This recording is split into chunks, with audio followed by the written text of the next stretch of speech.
जय Hind and hello guys, स्वागत है आपका आपके अपने YouTube चैनल ज्ञानदेह होस्ट में। और इस वीडियो में मैं आपको बताने वाला हूं UPSC NDA first 2026 online form के बारे में कि कैसे आपको 394 पोस्ट के लिए इस फॉर्म को भरना है। गाइस, ये जो आपका नया पोर्टल लॉन्च हुआ है, अब इसमें आप लाइव फ़ोटो भी अपलोड करते हैं। तो अगर आपने पहले से इसके ऊपर रजिस्ट्रेशन कर लिया था तो अब आप इसमें लॉगिन करके आपका लाइव फ़ोटो अपलोड करके बाकी इस वीडियो को स्किप करके जहाँ से मैंने आपको अप्लाई करने का प्रोसेस बताया वहां से देख करके अप्लाई कर लीजिएगा। बट गाइज, अभी मैं यहां पर शुरुआत से शुरू करने वाला हूं, यानी कि उनके लिए भी बताने वाला हूं जो कि पहली बार ये फॉर्म भरने वाले हैं और वो इस वेबसाइट के ऊपर रजिस्ट्रेशन करेंगे। अब इस वेबसाइट के ऊपर बहुत सारी इन्फॉर्मेशन ली जाती है, इसलिए वीडियो काफ़ी लॉन्ग रहेगी। इसलिए आपको बिना स्किप किए शांतिपूर्वक अच्छे से डिटेल को समझना है और अपने फॉर्म को भरना है। तो चलिए शुरू करते हैं। अगर आपने अभी तक वीडियो को लाइक शेयर नहीं किया हो तो कर दे और चैनल को सब्सक्राइब करके बेल आइकन ऑन कर ले। फिर जो लिंक वीडियो को डिस्क्रिप्शन में दिया है आप ओपन करेंगे, आपको जानने को मिलेगा कि 394 पोस्ट निकाली है। एंड गाइज, इसमें वही कैंडिडेट अप्लाई कर पाएंगे जो कि 12वीं पास हो या भी अभी आप 12वीं कर रहे हो। और सेकंड कंडीशन, आपका जो डेट ऑफ बर्थ है वो 1 जुलाई 2007 से लेकर के 1 जुलाई 2010 के बीच में होना चाहिए, तभी आप फुल एलिजिबल हो पाएंगे। फिर फॉर्म आप लोग 30 दिसंबर 2025 तक भर सकते हैं। फीस जनरल ओबीसी के लिए 100 और SC ST and all category female इनके लिए कोई फीस नहीं है। इसके अलावा किस फोर्स में कितनी वैकेंसी हो आप जानेंगे। एंड गाइज, यहाँ पर आपको आपका जो सिलेक्शन प्रोसेस है वो देखने को मिलेगा। और मैंने आपके लिए एक स्पेशल वीडियो बनाई हुई है जिसमें कि मैंने लाइव फोटो कैसे अपलोड करना है उसकी जानकारी दी है। फोटो सिग्नेचर अगर अपलोड करने में कोई इशू आ रहा है तो इस वीडियो के अंदर ये बताया कि कैसे आपको अपना फोटो बनाना है अपने मोबाइल से या फिर कंप्यूटर से और फिर कैसे उसको अपलोड करना है। साथ ही साथ लाइव फोटो के संबंध में जो भी इशू है वो भी यहाँ पर इस वीडियो के अंदर अच्छे से क्लियर किए गए हैं, तो आप इस वीडियो को वॉच कर लेना अगर आपको कोई भी ऐसा इशू आए जिसमें कि फोटो साइन और लाइव फोटो से संबंधित हो। अब आप इसमें अगर अप्लाई करने के लिए एलिजिबल है और आपने अभी तक फॉर्म नहीं भरा तो गाइज इंपॉर्टेंट लिंक के सेक्शन में आएंगे और अप्लाई ऑनलाइन लिंक ओपन करेंगे। आपके सामने यहाँ पर ये वाला पोर्टल आ जाएगा। यहाँ पर आ जाने के बाद में अगर आप पहले से रजिस्टर्ड है, आपका अकाउंट बना हुआ है, तो आप यहाँ पर लॉगिन के ऊपर क्लिक करेंगे। इसमें 3 माध्यम से आप लॉगिन हो सकते हैं। पहला है मोबाइल एंड OTP, दूसरा है URN एंड पासवर्ड और तीसरा है ईमेल एंड पासवर्ड। तो अगर आपका जो नंबर आपने रजिस्टर किया था उसका एक्सेस आपके पास है, वो अभी आपके पास है, तो आप मोबाइल नंबर यहाँ पर डालेंगे, ये कैप्चा कोड फिल करेंगे, सेंड OTP करेंगे, आपके नंबर पर OTP सेंड किया जाएगा। जैसे ही आप OTP डाल करके सबमिट करेंगे तो आप इसमें लॉगिन हो जाएंगे। और फिर आप इस वीडियो को स्किप करके वहां से देखिए जहां से रजिस्ट्रेशन करने के बाद में मैंने अप्लाई करने का प्रोसेस बताया है। बट गाइज, अगर आप फ्रेशर है, आपने इस वेबसाइट का इस्तेमाल करके कोई भी फॉर्म नहीं भरा, पहली बार आप ये फॉर्म भरने वाले हैं, तो आपको पहले अकाउंट क्रिएट करना होगा और जो आपकी बाकी की इन्फॉर्मेशन है अकाउंट क्रिएट करते समय वो भी देनी होगी। तो इसके लिए आप यहाँ पर क्रिएट अकाउंट एंड लॉगिन के नीचे जो क्रिएट अकाउंट है इसके ऊपर क्लिक करेंगे और फिर आपके सामने कुछ ऐसा इंटरफेस आएगा। यहाँ पर आ जाने के बाद आप इसके ऊपर टिक करेंगे और फिर आप प्रोसीड फॉर अकाउंट क्रिएशन इसके ऊपर क्लिक करेंगे। अब आप यहाँ पर आपकी ईमेल आईडी एंटर करेंगे जो कि आप रजिस्टर करना चाहते हैं। उस ईमेल आईडी को आपको दोबारा डाल करके वेरीफाई करना है। यहाँ पर ये कैप्चा कोड डालना है, इसके ऊपर टिक करना है और गेट OTP यहाँ पर क्लिक करना है। अब गाइज, जो आपने अभी ईमेल आईडी रजिस्टर की है उसके ऊपर एक OTP गया होगा, आपको ईमेल चेक करनी है, OTP मिल जाएगा। जैसे ही OTP मिल जाए आप यहाँ पर डालेंगे और वेरीफाई ईमेल के ऊपर क्लिक करके इसको वेरीफाई कर देंगे। अब आप यहाँ से ओके करेंगे। ओके करने के बाद सेम वे में आप आपका नंबर वेरीफाई करेंगे। तो पहले नंबर यहाँ पर डाल दीजिए और फिर उसको दोबारा डाल करके वेरीफाई कीजिए, कैप्चा कोड फिल कीजिए, यहाँ पर टिक कीजिए और गेट OTP के ऊपर क्लिक कीजिए। इसके बाद में आपके नंबर के ऊपर भी OTP जाएगा, आप यहाँ पर उसको डाल दीजिएगा और वेरीफाई मोबाइल नंबर इसके ऊपर क्लिक करके इसको वेरीफाई कर दीजिएगा। अब आप यहाँ पर एक न्यू पासवर्ड अपना बनाएंगे। पासवर्ड आपका कैसा हो उसका एग्जाम्पल आप यहाँ पर देख लीजिए। पासवर्ड के अंदर इंग्लिश का कैपिटल लेटर कम से कम 1, स्मॉल लेटर कम से कम 1, इसके बाद में कोई एक स्पेशल कैरेक्टर और साथ ही डिजिट, कुछ इस तरह का पासवर्ड आप यहाँ पर बना लेंगे जिसमें तीनों चीज़ें होनी चाहिए। साथ ही साथ आपके पासवर्ड की लेंथ यहाँ पर 8 से 16 कैरेक्टर के बीच में होनी चाहिए। तो जो मैंने डेमो दिया है आपको पासवर्ड का, उसके आप उसको ध्यान में रखते हुए आप यहाँ पर पासवर्ड डालेंगे, उसको दोबारा डाल करके वेरीफाई करेंगे और फिर क्रिएट पासवर्ड के ऊपर क्लिक करेंगे। क्रिएट पासवर्ड पर क्लिक करने के बाद आप देखेंगे congratulation you have successfully created your account. अब आप यहाँ से ओके कर देंगे। इसके बाद कंटिन्यू टू लॉगिन यहाँ पर क्लिक करेंगे। अब आप यहाँ पर आपका मोबाइल नंबर डालेंगे जो कि अभी आपने रजिस्टर किया है, ये कैप्चा कोड डालेंगे और सेंड OTP के ऊपर क्लिक करेंगे। इसके बाद में आपके नंबर के ऊपर OTP जाएगा, वो OTP यहाँ पर डाल करके वैलिडेट OTP इसके ऊपर क्लिक कर दीजिए। अब गाइज आप यहाँ पर आपके डैशबोर्ड में आ जाएंगे, जैसे कि आप वीडियो में देख सकते हैं। आप यहाँ पर लॉग आउट और आपका registered email address and number देख पा रहे हैं। अभी आपको क्या करना है, आप यहाँ पर यूनिवर्सल रजिस्ट्रेशन इसके ऊपर क्लिक करेंगे। अब गाइज आपके सामने यहाँ पर कुछ ऐसा इंटरफेस आएगा जैसे कि आप वीडियो में देख सकते हैं। यहाँ पर आपको जो आपका नाम फिल करना है, अगर आपके नाम में 3 वर्ड है जैसे कि फर्स्ट नेम, मिडिल नेम और लास्ट नेम, तो आप यहाँ पर कैसे भरेंगे उसका एग्जाम्पल आपको दिया है। अगर आपके नाम में 2 वर्ड है तो आप फुल जो नेम है उसमें फर्स्ट नेम भरेंगे और मिडिल नेम खाली छोड़ देंगे and then last name enter करेंगे। और अगर आपके नाम में सिर्फ आपका सिंगल नेम है तो आप यहाँ पर सिर्फ फर्स्ट नेम भरेंगे, मिडिल नेम और लास्ट नेम खाली छोड़ देंगे। इसके बाद आप यहाँ पर आपकी जो 10वीं की इन्फॉर्मेशन है वो आपको 10th के सर्टिफिकेट के अकॉर्डिंग भरनी है, और जो नंबर आप यहाँ पर दे रहे हैं या जो आपने दिया है वो आधार के साथ में लिंक होना चाहिए। तो आप प्रोसीड फॉर यूनिवर्सल रजिस्ट्रेशन इसके ऊपर आप क्लिक कर दीजिए। इसके ऊपर क्लिक करने के बाद अब यहाँ पर सबसे पहले आपको आपका फर्स्ट नेम एंटर करना है। अगर मिडिल नेम है तो जैसे कि मैंने कहा आप डाल देंगे, नहीं तो खाली छोड़ देंगे। फिर जो आपका लास्ट नेम है वो आपको यहाँ पर एंटर कर देना है। उसके बाद आप यहाँ पर इसको जो नाम आपने भरा है अगेन डाल करके वेरीफाई करेंगे, पहले फर्स्ट नेम फिर मिडिल नेम और उसके बाद में लास्ट नेम। फिर आप देखेंगे जेंडर, तो जो भी आपका जेंडर है वो आपको सेलेक्ट कर लेना है, उसको दोबारा सेलेक्ट करके वेरीफाई करना है। एंड देन जो आपकी डेट ऑफ बर्थ है वो भी आपको यहाँ पर एंटर करनी होगी। ये डेट ऑफ बर्थ भी आप आपके 10th के सर्टिफिकेट के अकॉर्डिंग ही एंटर कीजिएगा। उसको आपको यहाँ पर दोबारा से डाल करके वेरीफाई कर देनी है। ये एंटर करने के बाद देखेंगे फादर फुल नेम, तो जो आपको आपके पिताजी है उनका नाम आपको यहाँ पर एंटर करना है। पूरा नाम आप यहाँ पर एंटर कीजिएगा, उसको दोबारा डाल करके वेरीफाई कर दीजिएगा। एंड देन आपकी जो माताजी है उनका नाम आपको यहाँ पर एंटर करना है, इसको दोबारा डाल करके वेरीफाई कर देना है। इसके बाद आप यहाँ पर गार्जियन नेम, तो आपके गार्जियन कोई भी हो सकते हैं, जैसे कि आपके फादर या फिर ब्रदर या फिर आपकी बहन कोई भी हो सकते हैं, तो जो भी है वो आप यहाँ पर एंटर कर दीजिएगा। उसके बाद में देखेंगे कंफर्म गार्जियन नेम, तो अगर आप गार्जियन नेम दे रहे हैं तो आप यहाँ पर उसको दोबारा डाल करके वेरीफाई कर देंगे, और अगर आप नहीं दे रहे तो खाली छोड़ दीजिए और उसके बाद नेक्स्ट एंड रिव्यू इसके ऊपर क्लिक कीजिए। अब जो आपने इन्फॉर्मेशन भरी है वो आपके सामने है, आप इन सभी को चेक कर लेंगे, और अगर आपको लगता है कि कोई जानकारी गलत हो गई है तो आप एडिट के ऊपर क्लिक करके एडिट कर लेना, नहीं तो सबमिट कर दीजिएगा। यहाँ पर बोला है कि do you want to submit your identity profile detail, क्या आप इसको सबमिट करना चाहते हैं? अगर हाँ तो आप यहाँ पर यस कर देंगे, फिर ये डिटेल्स आपकी सबमिट हो जाएगी। अब आपसे यहाँ पर पूछा है select from where you completed 10th class matriculation equivalent board examination, आपने आपकी 10वीं कहाँ से की है, इंडिया या फिर आउटसाइड इंडिया, जहाँ से भी की है वो आप सिलेक्ट कर लीजिए। अगर इंडिया तो इंडिया सेलेक्ट करने के बाद में यहाँ पर आपको बताना है कि आपने कौन सी स्टेट से आपकी 10वीं की है, फिर आपको यहाँ पर आपकी स्टेट को दोबारा सेलेक्ट करके वेरीफाई करना है। फिर है 10th class matriculation board name, तो बेसिकली आपको बताना कि किस बोर्ड से की है, तो जो भी बोर्ड नेम है आपका सेलेक्ट कर लीजिए, उसको दोबारा सेलेक्ट करके वेरीफाई कर लीजिए। किस साल के अंदर आपने पास कर ली थी वो आपको यहाँ पर एंटर करना है, दोबारा से इस ईयर को आपको यहाँ पर डाल करके वेरीफाई करना होगा। फिर आप यहाँ पर देखेंगे passing certificate number as per 10th class certificate, basically आपको आपका सर्टिफिकेट नंबर डालना है, 10वीं का आपको सर्टिफिकेट चेक करना है, उसके ऊपर आपको ये सर्टिफिकेट नंबर मिल जाएगा, तो उसको दोबारा डाल करके आप यहाँ पर वेरीफाई कर देना। उसके बाद में आप 10वीं का जो भी रोल नंबर था वो आप यहाँ पर एंटर करेंगे, इसको दोबारा डाल करके आप यहाँ पर वेरीफाई कर देंगे। फिर 10th class matriculation equivalent certificate issue date, यानी कि जो आपका सर्टिफिकेट है कब जारी हुआ था वो डेट आपको यहाँ पर एंटर करनी है। ये डेट भी आपको आपके सर्टिफिकेट के ऊपर ही देखने को मिल जाएगी, इसको दोबारा डाल करके आप यहाँ पर वेरीफाई कर दीजिएगा।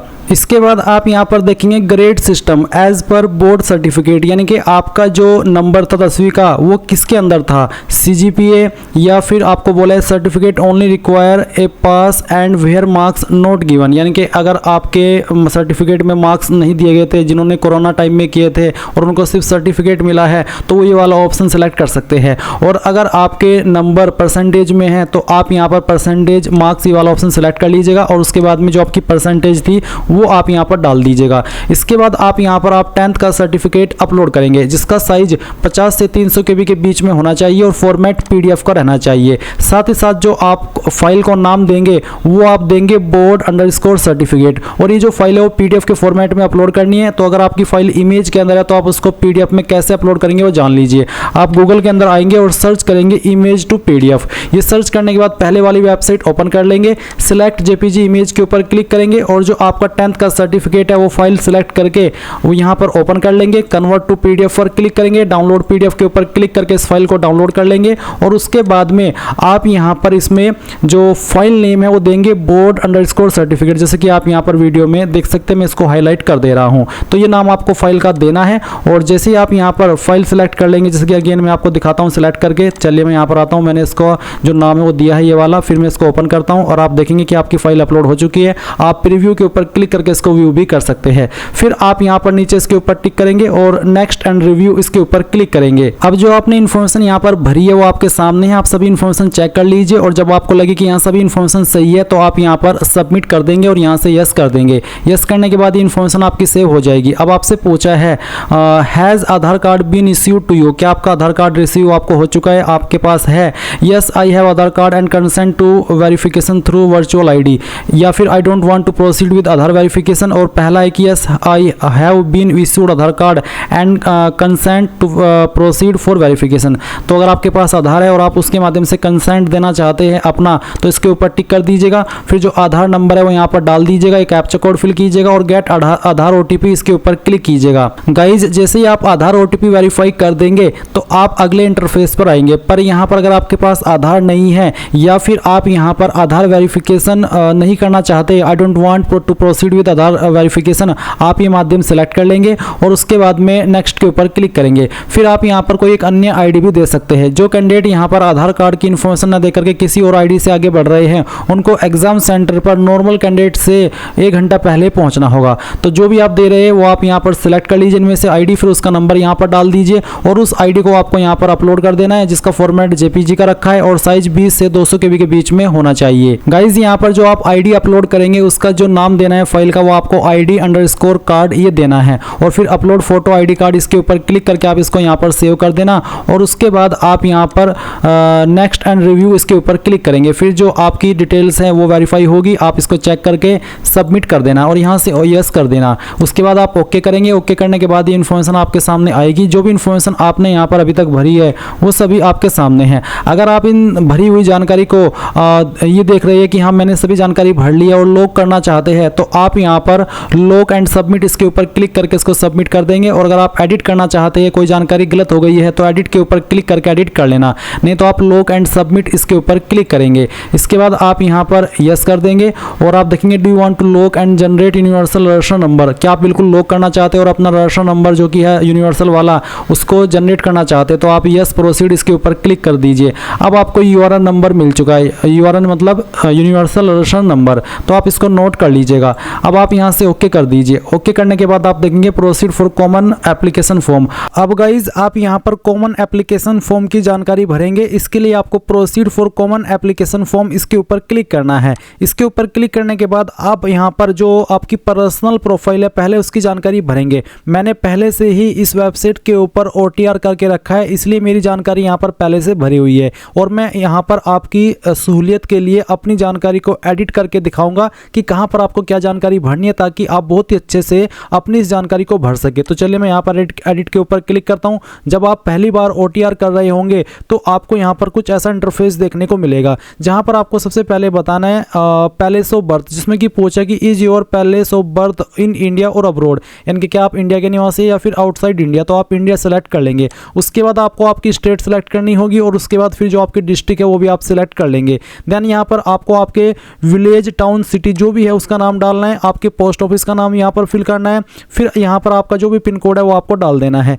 नीचे अल्टरनेट कॉन्टैक्ट इन्फॉर्मेशन, जिसमें कि आप कोई अन्य आपका व्हाट्सअप नंबर है वो दे सकते हैं, आपकी सेकंड ईमेल आईडी दे सकते हैं, आपका सेकंड मोबाइल नंबर दे सकते हैं, या फिर चाहे तो आप इन ऑप्शन को खाली छोड़ सकते हैं। इसके बाद आप यहाँ पर नीचे नेक्स्ट एंड रिव्यू इसके ऊपर क्लिक करेंगे। फिर जो आपने इन्फॉर्मेशन यहाँ पर भरी है वो सामने आपके आ जाएगी। आप इन जानकारी को डबल चेक कर ले। अगर आपको लगता है कि इस वाले स्टेप में कोई गलती हो गई है किसी स्पेलिंग में, तो आप एडिट के ऊपर क्लिक करके अभी भी इसको सही कर सकते हैं, नहीं तो आप यहाँ पर सबमिट कर देंगे। सबमिट करने के बाद आप यस इट्स करेक्ट इसके ऊपर क्लिक कर देंगे और यहाँ पर ओके कर देंगे। देन आपके सामने पेरेंट प्रोफाइल आ जाएगी। तो यहाँ पर मैं इस इन्फॉर्मेशन को भी एडिट करके दिखाता हूँ कि कहाँ पर क्या जानकारी भरनी है। तो सबसे पहले आपको यहाँ पर फादर नेम एंटर करना है और उसके बाद में आप यहाँ पर बताएंगे उनका स्टेटस अलाइव है, डिकीज्ड है। अलाइव मीन्स जिंदा और डिकीज्ड मीन्स उनकी मृत्यु हो चुकी है। उसके बाद यहाँ पर उनका जो लास्ट ऑक्यूपेशन है वो क्या था, अगर वो डिकीज्ड है, और अगर वो अलाइव है तो उनका ऑक्यूपेशन क्या है वो भी आप यहाँ पर सिलेक्ट कर लेंगे। काफ़ी सारे प्रोफेशन यहाँ पर दिए, अगर आपके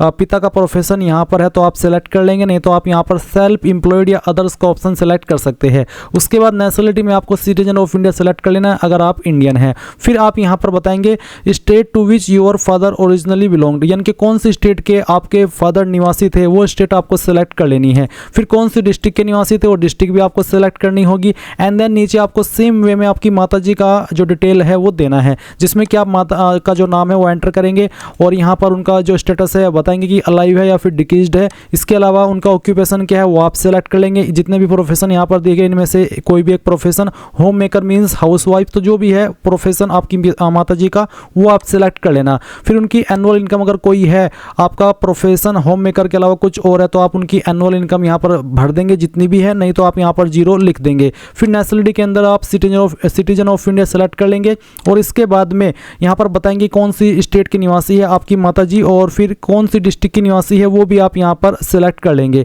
इसके बाद गाइज आप नेक्स्ट एंड रिव्यू इसके ऊपर क्लिक करेंगे। आपके द्वारा भरी गई जानकारी यहाँ पर आ चुकी है, आप इन जानकारी को डबल चेक कर ले। जब आपको लगे कि हाँ ये सभी इन्फॉर्मेशन सही है जो मैंने भरी है, तब आप सबमिट के ऊपर क्लिक करके यस अपडेट इसके ऊपर क्लिक कर देंगे। फिर यहाँ पर ओके करने के बाद आपके सामने आएगी आपकी सोशल कैटेगरी प्रोफाइल। तो चलिए मैं यहाँ पर इसको एडिट करके दिखाता हूँ।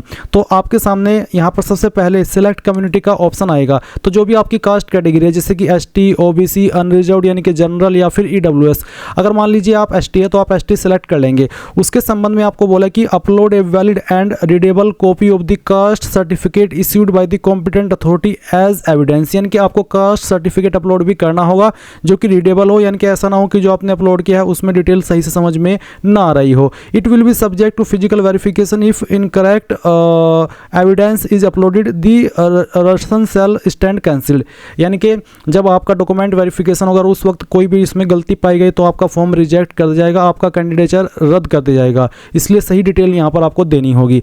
अब आता है यहाँ पर सर्टिफिकेट नंबर। तो जो भी आपका कास्ट सर्टिफिकेट है उसके ऊपर जो नंबर है वो यहाँ पर आपको डालना है। मैं आपको अगेन बता दूं कि आपका कास्ट सर्टिफिकेट सेंट्रल का बना होना चाहिए। फिर यहाँ पर है ऑफिस ऑफ इश्यूइंग अथॉरिटी, यानी कि जिस अथॉरिटी ने आपका जो सर्टिफिकेट है वो जारी किया है वो ऑफिस कहाँ पर है, उस ऑफिस को यहाँ पर आपको बताना होगा। तो अगर मैं डेमो के लिए या फिर एग्जाम्पल के लिए आपको बताऊं कि जो मेरा सर्टिफिकेट है वो तहसीलदार ने जारी किया है, तो आप यहाँ पर ऑफिस ऑफ इश्यूइंग अथॉरिटी में तहसीलदार ऑफिस लिख सकते हैं। या फिर अगर आपका सर्टिफिकेट एसडीएम ने जारी किया है, डीएम ने जारी किया है, मजिस्ट्रेट ने जारी किया है, किसी और पोस्ट के अधिकारी ने जारी किया, तो जहाँ पर भी उसका ऑफिस है उस ऑफिस का जो एड्रेस है वो आप यहाँ पर लिख सकते हैं। फिर आता है डेजिग्नेशन ऑफ इश्यूइंग अथॉरिटी, यानी कि किस पोस्ट के अधिकारी ने इसको जारी किया है। ये सर्टिफिकेट आपका generally tehsildar, deputy revenue officer not below the rank of tehsildar या फिर सब डिविजनल ऑफिसर, इन पोस्ट के अधिकारी द्वारा जारी होता है। तो अगर आपके सर्टिफिकेट के ऊपर हिंदी में लिखा है पोस्ट के अधिकारी का नाम,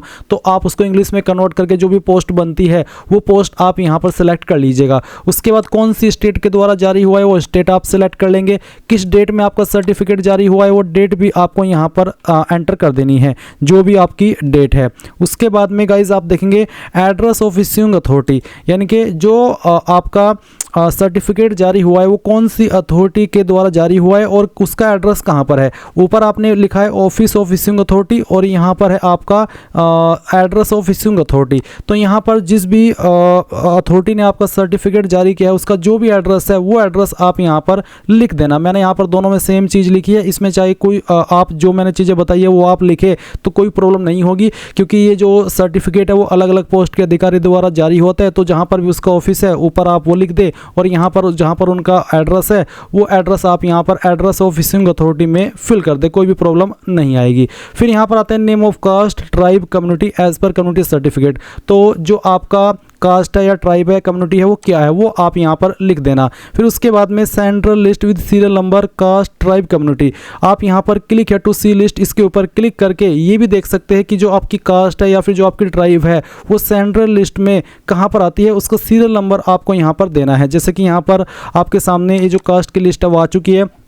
अब आप इसमें अपनी स्टेट में जाना, जैसे कि मैं अपनी स्टेट में जाऊंगा, तो अपनी स्टेट में जाने के बाद में आपको यहाँ पर अपनी कास्ट को देख लेना है, और जहाँ पर आपकी कास्ट है और उसके सामने जो नंबर लिखा है जैसे कि 33 34 इस तरह से, वो नंबर आप यहाँ पर फिल कर देंगे। और अगर गाइज आपको यहाँ पर आपका जो सीरियल नंबर है कास्ट का, ट्राइब का, वो ढूंढने में प्रॉब्लम हो रही है, तो जो आपका कास्ट सर्टिफिकेट है वो आपको चेक करना है। मैं अभी आपको यहाँ पर जो एक कास्ट सर्टिफिकेट दिखा रहा हूँ, ये सेंट्रल का है, ओबीसी का। इसमें देख सकते हैं यहाँ पर एक लाइन है कि this is also to clarify that he she does not belong to the persons sections creamy layer mentioned in column 3 of the schedule to the government of India. यानी कि यहाँ पर जो नंबर आता है वो नंबर यहाँ पर 3 दिया है, कॉलम 3। तो आप यहाँ पर जो आपकी डिटेल है उसमें इस तरह से जो सीरियल नंबर है कास्ट का, ट्राइब का, कम्युनिटी का, वो फिल कर देना। ये मैंने आपको ओबीसी का दिखाया, और इसी वीडियो के अंदर मैं आगे आपको बताऊंगा कि अगर आप ओबीसी है तो कैसे आपको कास्ट सर्टिफिकेट की जानकारी भरनी है। अब आपने इन्फॉर्मेशन भर दी, नीचे की तरफ आप आएंगे तो आप यहाँ पर इसमें देखेंगे आपको आपका सर्टिफिकेट भी अपलोड करना है, जिसका साइज 50 से 300 KB के बीच में होना चाहिए। फॉर्मेट PDF का रखना है, और फाइल का नाम आपको देना होगा कास्ट_सर्टिफिकेट, इस तरह से, ये वाला नाम। अगर नाम कुछ और होगा तो वो अपलोड नहीं हो पाएगा। और गाइज अगर आपकी फाइल इमेज के अंदर है तो आप उसको PDF में कैसे बनाएंगे वो भी जान लीजिए। गूगल के अंदर आना और सर्च करना इमेज टू PDF, चाहे आप फॉर्म मोबाइल से भरे या कंप्यूटर से, या आप दोनों से कर सकते हैं। और फिर कन्वर्ट JPG टू PDF, इसके ऊपर क्लिक करना, सिलेक्ट JPG इमेजेस के ऊपर क्लिक करना, और जो आपके कास्ट सर्टिफिकेट का इमेज है वो आप सिलेक्ट कर लेना। मैं डेमो के लिए इस इमेज को सिलेक्ट करता हूं, ओपन करता हूं, और फिर कन्वर्ट टू PDF इसके ऊपर क्लिक करना। ये फाइल आपकी PDF के अंदर कन्वर्ट हो जाएगी, और फिर आप इसको डाउनलोड PDF के ऊपर क्लिक करके एक सिंगल क्लिक के अंदर डाउनलोड कर लेंगे। डाउनलोड हो जाने के बाद में आपको इस फाइल को नाम देना होगा, यहाँ पर जो दिया है वो वाला। क्या नाम देना है आप देख लीजिए, कास्ट_सर्टिफिकेट, ये नाम आप देंगे। और फिर चूज फाइल के ऊपर क्लिक करेंगे और अपनी फाइल को सिलेक्ट करेंगे और यहाँ पर अपलोड कर देंगे। अगर यहाँ पर आपसे अपलोड नहीं हो रही है तो आप fetch caste certificate from DigiLocker, अगर आपने आपका कास्ट सर्टिफिकेट डिजिलॉकर के ऊपर अपलोड करके रखा है तो आप यहाँ पर डिजिलॉकर के माध्यम से भी आपका कास्ट सर्टिफिकेट फैच करा सकते हैं।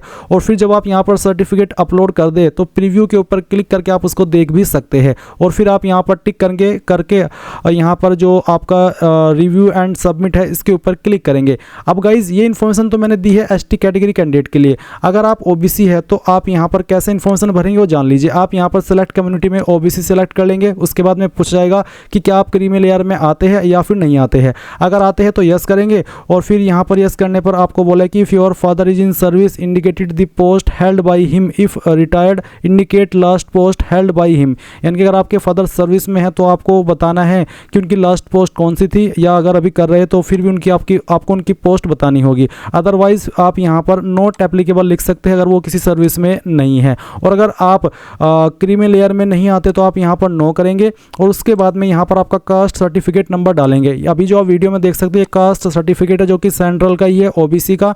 इसमें आप देख सकते हैं आवेदन क्रमांक और प्रमाण पत्र क्रमांक। तो जो यहाँ पर आवेदन क्रमांक है, सर्टिफिकेट जो आपका प्रमाण पत्र क्रमांक है वो आपको सर्टिफिकेट नंबर पर डालना है। ये जो प्रमाण पत्र क्रमांक है ये आप सर्टिफिकेट नंबर में फिल करेंगे। उसके बाद में ऑफिस ऑफ इश्यूइंग अथॉरिटी, जो आपकी इश्यूइंग अथॉरिटी है उसका जो ऑफिस है वो आप यहाँ पर लिखेंगे। जैसे कि यहाँ पर है जारीकर्ता केंद्र, CSC गवर्नेंस जन सेवा केंद्र, ये जो है वो आप यहाँ पर लिख देंगे इसमें ऑफिस ऑफ इश्यूइंग अथॉरिटी। उसके बाद में डेजिग्नेशन ऑफ इश्यूइंग अथॉरिटी, कौन सी पोस्ट के अधिकारी ने इसको जारी किया है, तो आप सर्टिफिकेट पर आएंगे। और मैं अभी जो वीडियो में दिखा रहा हूँ ये आपका कास्ट सर्टिफिकेट ही है सेंट्रल का। इसमें आप देख सकते हैं सक्षम अधिकारी के बाद में लिखा है तहसीलदार। तो आप यहाँ पर इसमें जो भी पोस्ट आपके सर्टिफिकेट पर इस जगह पर लिखी हुई है वो पोस्ट आप सिलेक्ट कर लेंगे। उसके बाद में यहाँ पर है स्टेट, तो ये जो सर्टिफिकेट है उत्तर प्रदेश के द्वारा जारी हुआ है, तो यहाँ पर मैं उत्तर प्रदेश सिलेक्ट कर लेता हूँ।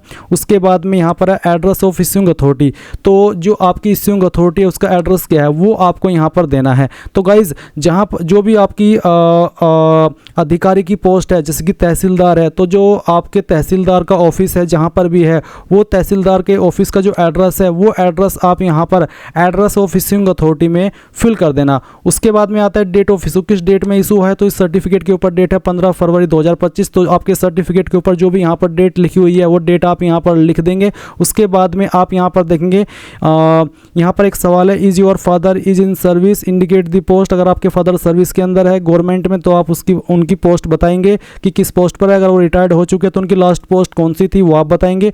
अगर वो सर्विस में नहीं है तो आप यहाँ पर नॉट एप्लीकेबल लिख देंगे। उसके बाद में name of caste tribe community, certificate के अकॉर्डिंग आपकी कास्ट ट्राइब कम्युनिटी कौन सी है वो आप यहाँ पर लिख देंगे। और अगर आप सर्टिफिकेट पर आएंगे तो आप देख सकते हैं इसमें यहाँ पर है Uttar Pradesh state belongs to the Teli community, तो यहाँ पर तेली कम्युनिटी लिखा है तो आप वही कम्युनिटी यहाँ से वहाँ पर लिख देंगे। उसके बाद में इसमें आपसे आपका सीरियल नंबर पूछा है, आपकी जो ट्राइब है, कास्ट है या फिर कम्युनिटी है। तो यहाँ पर अगर आप सर्टिफिकेट पर आएंगे तो इसमें बोला है कि this is also to clarify that he she does not belongs to the person section creamy layer mention column in 3, तो यहाँ पर 3 है तो मैं यहाँ पर 3 लिख दूंगा। तो इस तरह से आपको ये जानकारी भरनी है। फिर आप यहाँ पर कास्ट सर्टिफिकेट अपलोड करेंगे जिसका साइज 50 से 300 KB के बीच में होना चाहिए और फाइल का नाम कास्ट_ सर्टिफिकेट होना चाहिए। और उसके बाद में गाइज यहाँ पर आप चूज फाइल के ऊपर क्लिक करके इस फाइल को अपलोड कर देंगे। नीचे आती है पेरेंट डिटेल, यहाँ पर कुछ सवाल है जैसे कि does your father have pan, क्या आपके फादर के पास पैन है, पैन कार्ड है, अगर है तो यस करेंगे और यस करने पर आपको उनका पैन का जो नंबर है वो यहाँ पर डाल देना है। और उसके बाद में does your father have Aadhaar number, तो आप यहाँ पर यस करके उनका आधार नंबर डाल देंगे। क्या आपके माता जी के पास भी पैन नंबर है तो आप यस करके उनका पैन कार्ड का नंबर डाल देंगे।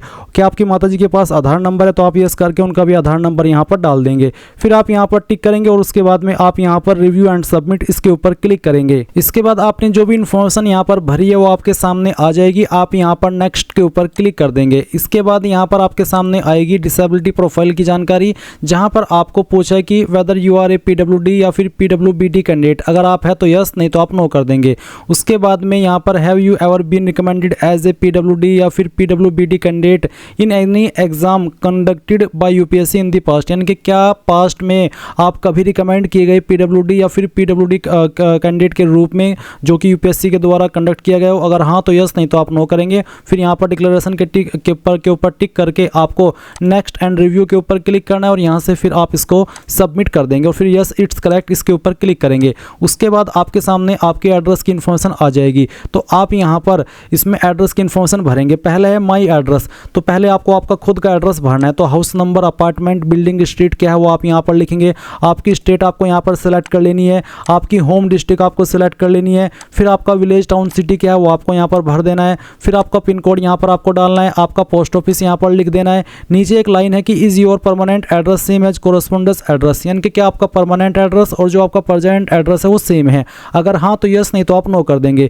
यस करने पर आप नीचे देखेंगे आपका परमानेंट एड्रेस दिया गया है। तो परमानेंट एड्रेस में अगर आपका यहाँ पर नहीं आता तो आप खुद से हाउस नंबर, आपका स्टेट, आपका डिस्ट्रिक्ट, आपका विलेज, टाउन या फिर सिटी और उसके बाद में पिन कोड और आपका पोस्ट ऑफिस डाल देंगे। उसके बाद आप नेक्स्ट के ऊपर क्लिक करेंगे। नेक्स्ट के ऊपर क्लिक करने के बाद यहाँ पर आता है फादर लास्ट एड्रेस, क्योंकि मेरे जो पिताजी है वो डिकीज्ड है यानी कि उनकी मृत्यु हो चुकी है, इसलिए यहाँ पर लास्ट एड्रेस का ऑप्शन है। अगर आपके पिताजी जिंदा है तो यहाँ पर आपका जो भी पिताजी का एड्रेस है वो आपको देना होगा। और आपको यहाँ पर एक सवाल भी पूछा है कि is your father address same as your correspondence address, यानी कि जो आपकी पिताजी का एड्रेस है क्या वही आपका प्रेजेंट एड्रेस है। अगर हाँ तो यस, अगर नहीं तो नो करके अलग से भर सकते हैं। अगर यस करेंगे तो ऑटोमेटिकली जो एड्रेस आपने माई एड्रेस में भरा है वो यहाँ पर आ जाएगा। तो यहाँ पर आपका हाउस नंबर, आपका स्टेट, आपकी डिस्ट्रिक्ट, आपका विलेज, टाउन या सिटी, आपका पिन कोड और आपका पोस्ट ऑफिस आ जाएगा। फिर आप नेक्स्ट के ऊपर क्लिक करेंगे। इसके बाद यहाँ पर आपकी माताजी का एड्रेस है तो इसमें भी सेम पूछा कि क्या आपकी माताजी का एड्रेस और जो आपके पिताजी का एड्रेस है क्या वो सेम है, तो आप यहाँ पर यस कर देंगे। तो यस करने पर जो एड्रेस आपने आपके पिताजी का भरा है वही यहाँ पर आपकी माताजी का आ जाएगा। बट अगर अलग अलग है तो नो करके अलग से आप आपकी माताजी का एड्रेस भर सकते हैं। इसके बाद आप नेक्स्ट एंड रिव्यू इसके ऊपर क्लिक करेंगे। फिर जो भी इन्फॉर्मेशन आपने यहाँ पर भरी है वो सभी आपके सामने है, डबल चेक कर ले। अगर आपको लगे कि सभी जानकारी सही है तो आप सबमिट कर देंगे और फिर यहाँ पर यस अपडेटेड इसके ऊपर क्लिक करेंगे और यहाँ से ओके कर देंगे। इसके बाद में आपके सामने यहाँ पर एजुकेशनल प्रोफाइल आ चुकी है, यानी कि आपको यहाँ पर आपकी क्वालिफिकेशन की जानकारी देनी है। जैसे कि मैंने बताया था कि मैं पहले से रजिस्टर्ड हूँ तो मेरी जानकारी पहले से यहाँ पर भरी हुई है, इसलिए मैं यहाँ पर अपनी ही जानकारी को एडिट करके आपको सिखा रहा हूँ, बता रहा हूँ कि कैसे आपको यहाँ पर अपनी इन्फॉर्मेशन भरनी है। तो यहाँ पर सबसे पहले आपको इसमें 12वीं की इन्फॉर्मेशन देनी होगी। तो आप देखेंगे इसमें कैसे देंगे। आप सिलेक्ट क्वालिफिकेशन लेवल में 10+ +2 सेलेक्ट कर लेंगे। उसके बाद में क्वालिफिकेशन लेवल स्टेटस में बताएंगे कि आप कंप्लीट कर चुके हैं या अभी आप कर रहे हैं। अगर अपियरिंग आप सिलेक्ट करेंगे तो यहाँ पर आपको कुछ ऐसे ऑप्शन देखने को मिलेंगे जिसमें कि आपको select qualification pursuing state UT, यानी कि कहाँ से आप कर रहे हैं, किस स्टेट से कर रहे हैं, वो स्टेट आपको बतानी होगी। फिर आपको यहाँ पर आपका जो एग्जामिनेशन बोर्ड नेम है वो बताना होगा। तो जो भी बोर्ड है जैसे कि CBSE central board of secondary education, या फिर आपका कोई और बोर्ड स्टेट का जैसे कि UP board of high school and intermediate education, तो जो भी है वो आप सेलेक्ट कर लेना। उसके बाद स्कूल इंस्टीट्यूट कॉलेज नेम, तो जो भी आपके स्कूल का नाम है, कॉलेज का नाम है, वो आप यहाँ पर फिल कर देंगे खुद से। और फिर जो आपके पास 12वीं के अंदर सब्जेक्ट थे उन सब्जेक्ट के नाम आप यहाँ पर एक एक करके भरेंगे। आपको बोला है कि enter all your subject separated by commas, जैसे कि एग्जाम्पल भी इन्होंने दिया है, यानी कि आपको यहाँ पर सभी सब्जेक्ट को लिखना होगा कॉमा लगा करके, चाहे 5 थे चाहे फिर 4, जो भी आपके सब्जेक्ट थे वो आप यहाँ पर सभी लिख देंगे। उसके बाद होता है एंटर डेट ऑफ ज्वाइनिंग, यानी कि किस डेट में आपने 12वीं ज्वाइन की थी वो डेट आपको यहाँ पर बतानी है। अब अगर आपको एग्जैक्ट डेट मालूम नहीं है तो आप यहाँ पर एक जो एक्सपेक्टेड डेट होती है, जो अनुमानित डेट होती है कि हाँ यार उस टाइम पर मैंने ज्वाइन किया था, वो डेट आप यहाँ पर डाल सकते हैं। इसमें कोई भी प्रॉब्लम नहीं आएगी। तो जो भी आपकी ज्वाइनिंग डेट है वो आप यहाँ पर डाल देना। उसके बाद में enter expected date of completion, यानी कि कब तक आप कंप्लीट कर लेंगे उसकी एक्सपेक्टेड डेट, अनुमानित डेट आप यहाँ पर इसी तरह से भर देंगे जैसे कि आपने ज्वाइनिंग की डेट भरी है। उसके बाद में सिलेक्ट मीडियम ऑफ स्ट्रीम, आपका मीडियम ऑफ स्ट्रीम क्या है, हिंदी, कन्नड़, कश्मीरी, मैथिली, जो भी है वो आप सिलेक्ट कर लेना। उसके बाद आप ऐड के ऊपर जैसे ही क्लिक करेंगे तो जानकारी आपकी यहाँ पर ऐड हो जाएगी। अब गाइज अगर आप 12वीं पास कर चुके हैं, कंप्लीट कर चुके हैं, तो आप यहाँ पर इसमें जो क्वालिफिकेशन लेवल का स्टेटस है उसमें कंप्लीट सेलेक्ट करेंगे, तब आपको यहाँ पर कुछ और अतिरिक्त ऑप्शन देखने को मिलेंगे। इसमें आपको बताना होगा कि कौन सी स्टेट के द्वारा आपने पास किया, फिर आपको आपका जो बोर्ड नेम है वो सिलेक्ट करना होगा। जिस भी बोर्ड से आपने किया आपको आपके स्कूल कॉलेज का नाम देना है। सेम वे में आपके सब्जेक्ट्स लिखने हैं, सभी कोमा लगा करके एक एक करके। फिर जो आपका रोल नंबर था वो भी आपको यहाँ पर मेंशन करना होगा। इसके अलावा date of qualification completion, certificate issuance date, या तो आप यहाँ पर जब आपकी क्वालिफिकेशन कंप्लीट हुई थी वो डेट देंगे, या फिर जो आपका सर्टिफिकेट है उसके ऊपर जो डेट है वो डेट आप यहां पर लिख देंगे। उसके बाद आपके नंबर किसके अंदर है, CGPA स्केल 10 या फिर GPA grade point average scale 4 percentage marks, तो जो भी है वो आप सिलेक्ट कर लेंगे। अगर परसेंटेज तो आपको बताना कि कितनी परसेंटेज आपको 12वीं के अंदर आई थी, और आपका जो क्वालिफिकेशन का मीडियम है हिंदी, इंग्लिश या फिर कोई और लैंग्वेज वो आप सिलेक्ट करेंगे और ऐड के ऊपर क्लिक करके इसको ऐड कर देंगे। इसके बाद आप यहाँ पर देखेंगे कि जो आपकी 12वीं की इन्फॉर्मेशन है वो यहाँ पर आ जाएगी। एंड देन अगर आप कोई और क्वालिफिकेशन भी किए हो तो आप उसकी जानकारी भी यहाँ पर भर सकते हैं, नहीं तो आप यहाँ पर प्रीव्यू एंड नेक्स्ट इसके ऊपर क्लिक करेंगे। और फिर यहाँ पर गाइज आपको इसमें जैसे कि मैं अपनी जानकारी को एडिट करके बता रहा हूं, तो मैं यहाँ पर अपडेट के ऊपर क्लिक करता हूं। देन आप यहाँ पर यस इट्स करेक्ट इसके ऊपर क्लिक करके यहाँ से ओके कर देंगे। फिर यहाँ पर आपके सामने एम्प्लॉयमेंट एक्सपीरियंस प्रोफाइल आ जाएगी। इसमें यहाँ पर पूछा है have you ever been self employed, क्या आप कभी सेल्फ एम्प्लॉयड रहे हैं, कोई काम किया था आपने, अगर हाँ तो यस करने पर आपको बताना होगा। एंटर नेचर ऑफ एम्प्लॉयमेंट, किस तरह का आपका एम्प्लॉयमेंट था, मंथली इनकम कितनी थी, कब आपने स्टार्ट किया था आपका जो भी जॉब था वो, और फिर कब तक आपने किया था वो आप यहाँ पर बताएंगे। आर यू स्टिल वर्किंग में नो करके आप बता देंगे कि कब तक आपने किया था, और अगर आप करंटली काम कर रहे हैं तो आप यस कर सकते हैं। उसके बाद में ऑर्गेनाइजेशन का नाम, उस कंपनी का नाम जहाँ पर आपने काम किया था, और प्लेस ऑफ एम्प्लॉयमेंट कहाँ पर आपने काम किया था उसका एड्रेस भी आपको देना होगा, और ऐड के ऊपर क्लिक करना है। बट गाइज अगर आप नहीं देना चाहते, कोई छोटा मोटा काम किया था, तो आप यहाँ पर इस वाले ऑप्शन में नो कर देना, और फिर आप यहाँ पर नेक्स्ट के ऊपर क्लिक करेंगे। फिर आएगी एम्प्लॉयमेंट डिटेल, जहाँ पर पूछे have you ever been employed, क्या आप कभी आप कभी किसी और जॉब में एम्प्लॉयड रहे हैं। अभी जो आपने इन्फॉर्मेशन भरी, ये भरी आपने सेल्फ एम्प्लॉयमेंट डिटेल की जो आपने खुद से किया था, और यह एम्प्लॉयमेंट डिटेल वो वाला जहां पर आपने कहीं और जाकर के किसी और कंपनी के अंदर काम किया था। अगर आपने किया था तो आप यस करके उसकी जानकारी भी सेम तरीके से भर सकते कि आपका जो एम्प्लॉयर टाइप था वो किस तरह का था, central government, state government, PSU या फिर प्राइवेट, फिर किस पोस्ट पर रहकर के काम किया, मंथली सैलरी कितनी मिलती थी। साथ ही सेल्फ एम्प्लॉयमेंट टाइप नेचर आपको बताना होगा कि किस तरह का आपका काम था, अप्रेंटिस थी या part time, contract basis, ad hoc, temporary या परमानेंट। साथ ही enter detail of name of employer, या फिर जो आपकी कंपनी थी उसका नाम आप यहाँ पर लिखेंगे। कब आपने स्टार्ट किया था वो आप पीरियड फ्रॉम में लिखेंगे, और कब तक आपने किया था वो आप पीरियड 2 में डेट सेलेक्ट कर लेंगे। साथ ही आपका फील्ड क्या था, टीचिंग, नॉन टीचिंग, वो आप बताएंगे, और उसका जो एड्रेस है कंपनी का जहाँ पर आपने काम किया वो देंगे।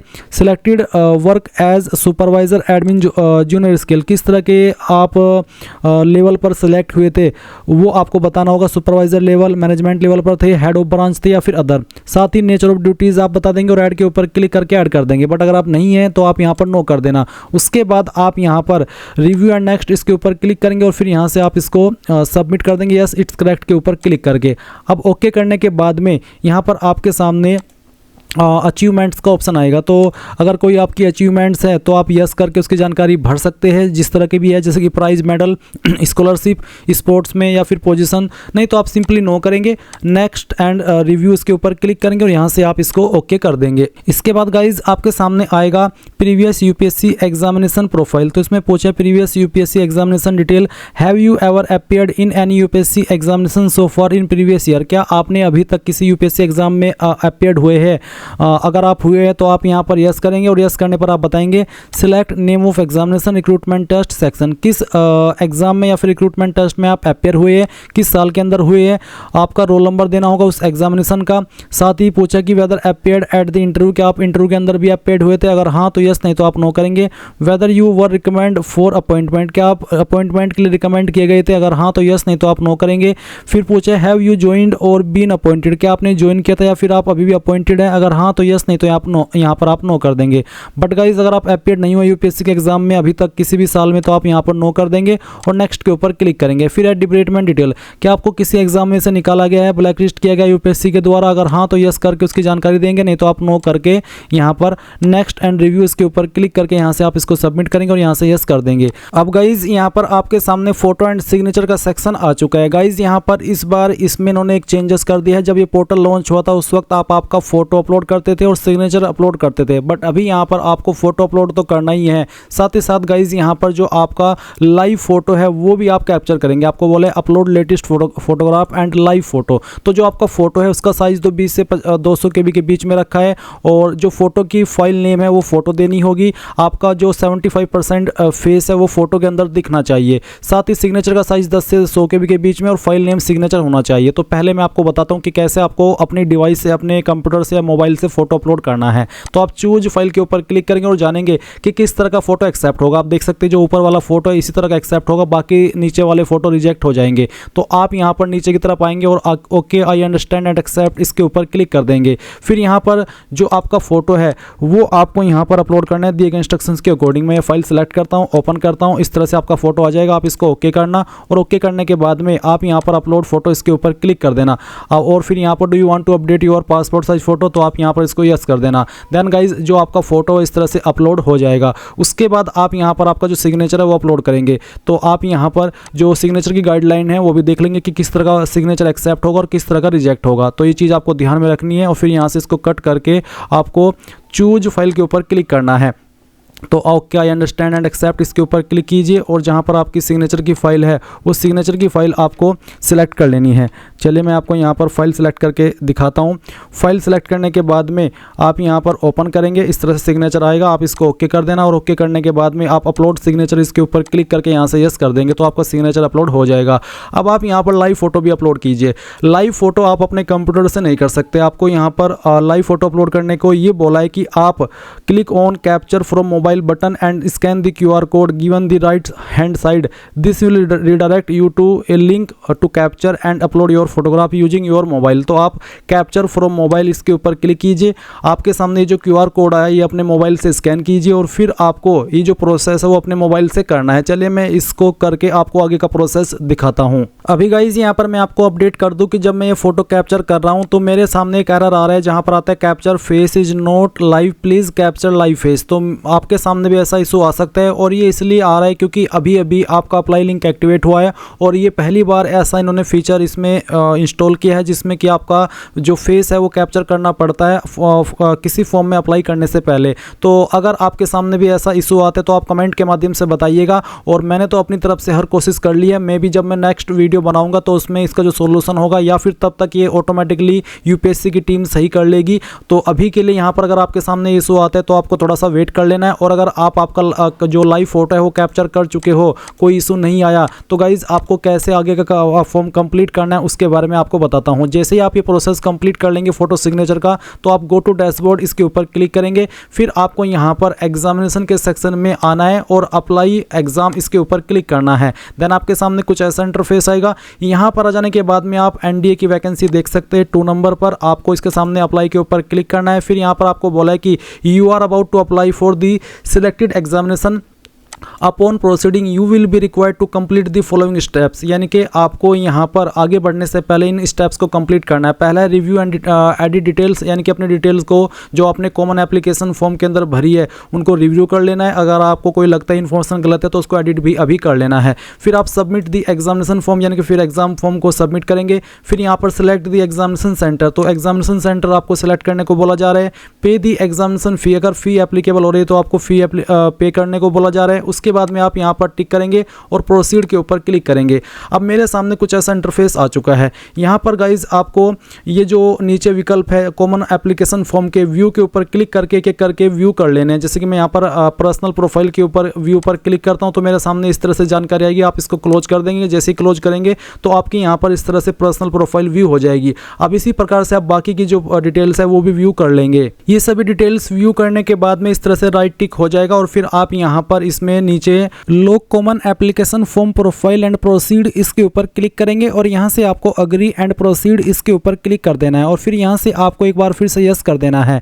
यस करने के बाद में आप देखेंगे CF details for universal registration number have been successfully registered and locked. अब आप यहाँ पर ओके कर दीजिए। ओके करने के बाद में अब आप अप्लाई करेंगे तो यहाँ पर select your educational qualification level. इसमें 2 ऑप्शन आ रहे हैं। पहला ऑप्शन है कि आपने जो आपकी 12वीं है वो आपने पास की है फिजिक्स केमिस्ट्री एंड मैथ के साथ में, और जो बाकी सब्जेक्ट है वो, यानी कि 12वीं आपकी फिजिक्स केमिस्ट्री और मैथ के साथ में अगर आपने पास किया तो आप पहले वाला विकल्प सेलेक्ट कर लेंगे। सेकंड विकल्प है कि आपने जो आपकी 12वीं पास की है उसमें आपके पास फिजिक्स केमिस्ट्री मैथ नहीं था बाकी सब्जेक्ट के अलावा, तो आप सेकंड ऑप्शन सेलेक्ट कर लेंगे। तो अगेन बता दूं, अगर आपने आपकी 12वीं या फिर जो आप 12वीं कर रहे हैं वो आपने फिजिक्स केमिस्ट्री मैथ के साथ में कर रहे हैं या फिर की है तो पहला ऑप्शन, और अगर आपके पास 12वीं के अंदर फिजिक्स केमिस्ट्री मैथ नहीं था तो आप यहाँ पर सेकंड ऑप्शन सेलेक्ट करेंगे। तो जो भी मैंने यहाँ पर आपको डिटेल्स दिए उसके अकॉर्डिंग आप इसको सेलेक्ट कर लीजिए। फिर आप यहाँ पर डिग्री सर्टिफिकेट नंबर या फिर इनरोलमेंट नंबर या फिर रोल नंबर, अगर आप फाइनल ईयर के अंदर है तो आप यहाँ पर जो आपका इनरोलमेंट नंबर है वो डाल सकते हैं। अगर आप 12वीं कर चुके हैं तो आप यहाँ पर डिग्री सर्टिफिकेट नंबर या फिर आप यहाँ पर जो आपका रोल नंबर है वो भी डाल सकते हैं। इनमें से तीनों में से कोई एक चीज़ अगर आप दे देंगे तो कोई इशू वाली बात नहीं है। फिर date of issue of degree certificate, यानी कि जो आपका सर्टिफिकेट है अगर आपने कर ली है, आपकी 12वीं आप पास है तो आप बताएंगे कौन सी डेट में आपका सर्टिफिकेट इशू हुआ है। बट अगर अभी आप कर रहे हैं तो फिर गाइज आप यहाँ पर एक एक्सपेक्टेड डेट सेलेक्ट कर लेंगे क्योंकि डेट आपको फिल करनी अनिवार्य है। तो जो भी है आपका डिटेल्स कब आपने पास कर ली थी वो आपको यहां पर एंटर कर देना है, इस तरह से जैसे कि मैं आपको एंटर करके दिखा रहा हूं। इसके बाद गाइज आप यहां पर नीचे देखेंगे designation of issuing authority of degree certificate, आपकी जो सर्टिफिकेट है वो कौन सी अथॉरिटी ने जारी की है। यहां पर आपको उसकी पोस्ट का नाम लिखना है। जैसे कि अगर आपका सर्टिफिकेट यूपी बोर्ड के द्वारा जारी हुआ है तो आपको आपका सर्टिफिकेट देखना है और उसमें देखना है कि आपका जो सर्टिफिकेट है वो कौन सी पोस्ट के अधिकारी ने जारी किया, उस पोस्ट का नाम। अगर मैं गूगल के अंदर और सर्च करूँ कि designation of issuing authority of degree certificate तो इसमें आता है कि सर्टिफिकेट जनरली आपका university registrar, vice chancellor, controller of examination in post के अधिकारी द्वारा जारी होता है। बट फिर भी आपको आपका सर्टिफिकेट चेक करना है, उस पर देखना है कि कौन सी अथॉरिटी ने उसको जारी किया, उसकी पोस्ट का नाम। तो यहाँ पर इसमें आप यूपी बोर्ड हेड लिख सकते हैं अगर आप लिखना चाहें। अगर आपका यूपी बोर्ड के द्वारा आपने 12वीं किया या फिर अगर आपने सीबीएसई से किया और आपके सर्टिफिकेट के ऊपर मेंशन है आपकी डेजिग्नेशन जिसने उसको जारी किया है तो वो भी आप यहाँ पर लिख सकते हैं। इसमें कोई इस वाली बात नहीं है। और अगर इसमें कुछ ऊपर नीचे हो भी जाता है आपके हिसाब से लिखते वक्त तो भी आपको चिंता करने की कोई भी आवश्यकता नहीं है। उसके बाद आता है full address of issuing authority of degree certificate. अब आपको यहाँ पर उसका पूरा एड्रेस देना है। मान लीजिए आपने यहाँ पर यूपी बोर्ड हेड लिख दिया है क्योंकि आपकी 12वीं आपने यूपी बोर्ड से की है तो आपका सर्टिफिकेट की जो अथॉरिटी है जिसने उसको जारी किया डेजिग्नेशन ने वो यूपी बोर्ड हेड ने किया है। तो आप यहाँ पर जो यूपी बोर्ड का एड्रेस है वो लिख देंगे, या फिर जिस भी पोस्ट के अधिकारी ने आपका सर्टिफिकेट जारी किया है उसका एड्रेस क्या है। अब उसका एड्रेस संस्था का एड्रेस ही रहेगा, तो जहाँ पर वो पोस्टेड है उस संस्था का जो एड्रेस है वही एड्रेस आप यहाँ पर फिल करेंगे। फिर यहाँ पर आप नीचे देखेंगे आपको अपलोड डिग्री सर्टिफिकेट का ऑप्शन देखने को मिल रहा है। तो इसमें बोला है कि सेकेंडरी बोर्ड सर्टिफिकेट सर्टिफिकेट। आपको एक तो इसका फॉर्मेट PDF का रखना है और फाइल नेम देना है secondary_board_certificate, और ये नाम आपको देना होगा। अगर आप फाइल का नाम कुछ और रखेंगे तो वो अपलोड नहीं हो पाएगा। तो आप यहाँ पर इसको क्या करेंगे, अपलोड डिग्री सर्टिफिकेट, इसके ऊपर क्लिक करेंगे। इसके ऊपर क्लिक करने के बाद में फाइल आप सिलेक्ट करेंगे जो मैंने नाम यहाँ पर रखा है, और फिर आप अपलोड डिग्री सर्टिफिकेट इसके ऊपर क्लिक करेंगे। फिर यहाँ से यस कर देंगे, आपका सर्टिफिकेट यहाँ पर इस तरह से आ जाएगा। उसके बाद यहाँ पर पूछा है कि क्या आप सैनिक या मिलिट्री स्कूल के स्टूडेंट हैं, अगर है तो यस, नहीं तो आप यहाँ पर नो कर देंगे। क्या आप JCO NCO other rank officers and studying in सैनिक मिलिट्री स्कूल, ऐसी रैंक जो यहाँ पर मेंशन की गई है, इन रैंक के जो रैंक पर काम करने वाले ऑफिसर है, आप उनके बच्चे हैं, उनकी फैमिली से है, या फिर आप सैनिक मिलिट्री स्कूल के अंदर स्टडी कर रहे हैं, अगर हाँ तो यस, नहीं तो आप नो करेंगे। फिर आप यहाँ पर नेक्स्ट एंड रिव्यू इसके ऊपर क्लिक करेंगे। देन आपके सामने यहाँ पर पोस्ट प्रेफरेंस का ऑप्शन आ जाएगा। तो यहाँ पर आपको जिसको पहले नंबर पर प्रेफरेंस देनी है उसमें 1 लिखना है, जिसमें आपको दूसरे नंबर पर देनी है उसमें 2, और अगर आपको किसी एक कोई देनी है तो आप बाकी में 0 लिख दीजिएगा। बट मैं यहाँ पर सभी को दे रहा हूँ। अगर मैं एयरफोर्स को प्रेफरेंस देता हूँ तो यहाँ पर आता है did you ever fail in CPSS PABT examination of air force, अगर हाँ तो यस, नहीं तो आप नो करेंगे। Would you like to be consider air force GDO, अगर आप कंसिडर करना चाहते हैं अपने आप को इसमें भी तो यस कर देना, नहीं तो आप नो करेंगे। और इस तरह से आप यहाँ पर ये प्रेफरेंस दे देंगे। और फिर आप यहाँ पर नीचे देखेंगे do you want to make, अपनी आप पर्सनल इन्फॉर्मेशन UPSC को देना चाहते हैं ताकि आपको फ्यूचर में अपडेट दे, अगर हाँ तो यस, नहीं तो आप नो करेंगे। चाहे आप इस पर यस करें चाहे नो करें, आपके फॉर्म के ऊपर कोई गलत प्रभाव नहीं पड़ेगा। अब आप नेक्स्ट एंड रिव्यू इसके ऊपर क्लिक करेंगे। इसके बाद आप यहाँ पर नीचे की तरफ आएंगे और नेक्स्ट एंड सबमिट के ऊपर क्लिक करके यस कर देंगे। फिर यहाँ से यस करेंगे तो देख लीजिए मेरा फॉर्म सबमिट हो चुका। मैं यहाँ से ओके कर देता हूँ। ओके करने के बाद में यहाँ पर आपको एग्जामिनेशन सेंटर सेलेक्ट कर लेना है, तो आप सेंटर सेलेक्ट कीजिए। उसके बाद में नीचे की तरफ नेक्स्ट एंड रिव्यू इसके ऊपर क्लिक कीजिए। अगेन आप यहाँ पर इसके ऊपर टिक करेंगे और नेक्स्ट एंड सबमिट के ऊपर क्लिक करके I have read the declaration and agree इसके ऊपर क्लिक करेंगे। अब आपका फॉर्म फाइनल सबमिट हो चुका है। और क्योंकि SC ST के लिए कोई फीस नहीं है इसलिए मेरे सामने फीस का ऑप्शन नहीं आया। मैंने फॉर्म SC ST से जानबूझ करके भरा है ताकि मुझे कोई फीस पे ना करनी पड़े और मैं आपको पूरा प्रोसेस भी दिखा पाऊँ। वैसे मैं इसको रियल में नहीं देने वाला हूँ फॉर्म एग्ज़ाम को। और अगर आप SC ST नहीं हैं, जनरल OBC है, तो आपको पहले पेमेंट करना होगा। जब आप पेमेंट कर देंगे उसके बाद आप अपने फॉर्म का फाइनल प्रिंट आउट ले पाएंगे। और नीचे की तरफ आप जब स्क्रॉल करके आएंगे तो आप यहाँ पर प्रिंट के ऊपर क्लिक करके इसको PDF के रूप में सेव कर लीजिए और बाद में प्रिंट करा लीजिएगा। इस तरह से आप लोग UPSC NDA first 2026 online form भर पाएंगे। Thanks for watching. जय हिंद।